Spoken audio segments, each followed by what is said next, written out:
as I told you before, a lot of times the system will reveal itself, and I'm catching more and more of this stuff. If we look at this picture, what I'm going to try and do is show you kind of what went down on 9/11. It kind of goes along with what I've been trying to show you, dealing with time and space. You look at this picture, it's interesting that this picture is set up to see the whole panoramic view. You got the towers, you got the bay. But the interesting thing is, if you look at the right side of the picture, see how it's darker blue than the left side? That's really interesting. I don't know of any kind of camera that does this. This looks like it's the same frame that somebody split in half.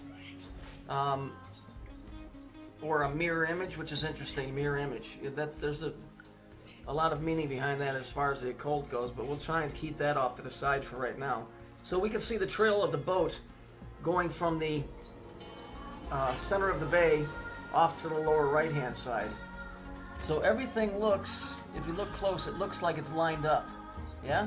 But there's a very, very interesting thing in here which caught my mind. Now this was just one clip in a video, and I'm real good at catching stuff. So let's take a look at the one thing that really caught my eye, and hopefully it'll make an impression on you as well.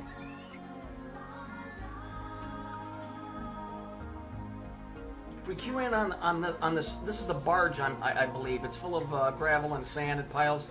But interestingly enough, if we look, what is their perfectly paced pyramid doing on here? That's not a pile of dust. That's not a pile of dirt. It's not concrete. That is a pyramid. A pyramid is a time cube. Remember I told you? If you look at a pyramid from the top, it makes an X box. That's what the pyramids are. They are time cubes. They have to do with time and space. Okay, that's exactly what the big ones represent. They represent the planet Saturn. So here we have a connection. First of all, we have the picture is goofy because it's darker on one side than the other, and now we have a pyramid sitting on a dock or on a barge of the morning of 9/11. Okay, this is interesting. This gets better, folks. Hang with me. So what is that thing doing there? Why is this thing, even if somebody photoshopped that in there, why would they? Okay, who set up the cameras to look right at the buildings? Okay, all this goes together. Believe me, at the end, it even gets better than this. So let's go back to the original picture, and I'll do a time-lapse photo of what happened on 9/11, and you'll see, just like I did, what's going on here.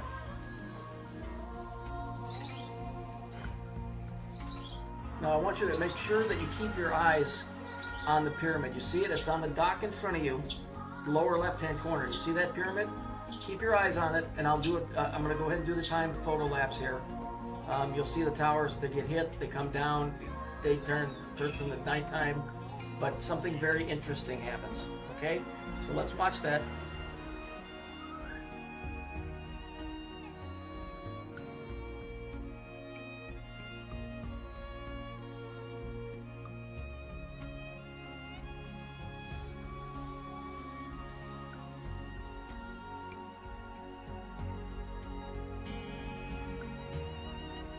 So interesting, as you saw, as well as I did, the pyramid disappears, which means somebody had to come in there and physically remove that thing.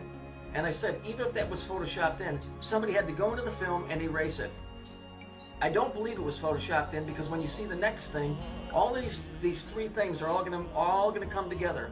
This was all done on time and space manipulation. I keep trying to tell people that this is based off of time and space. They've been messing with it. That's what CERN is. That's why this picture is funky, where the screen is split. This thing stinks to high heaven. But I've been telling you this is why the buildings were pulverized, because it didn't happen on the third dimensional level that you think it did.